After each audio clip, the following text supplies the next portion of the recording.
36 വർഷമായിടാ മനസ്സേ ഞാൻ പോലീസില്. ഇതിനിടയിൽ പുറത്ത് അറിയുന്നതും അറിയാത്തതുമായ പല ചെറ്റത്തരങ്ങളും ഞാൻ ചെയ്തിട്ടുണ്ട്. പക്ഷെ അതിനൊന്നും എനിക്ക് ഒരു റിഗ്രറ്റും ഇല്ലടാ. 2 ദിവസം കഴിഞ്ഞ് ഞാൻ ഡിപ്പാർട്ട്മെന്റിൽ നിന്ന് റിട്ടയറായി DYSP മെഡലും വാങ്ങി ഇറങ്ങുമ്പോ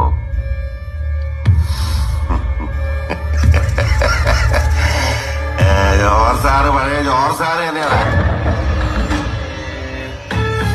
നീ ആരെയാണ് ഈ പേടിപ്പിക്കുന്നേ എന്നെ?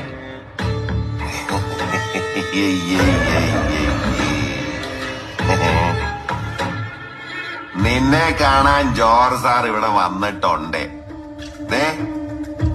നിന്റെ മുമ്പില് ജോർജ് സാർ ഇങ്ങനെ നിക്കുന്നുണ്ടേലേ നീ ജോർജ് സാറിനെ ഇനിയും കുറെ അറിയാനുണ്ടറിയാ. 30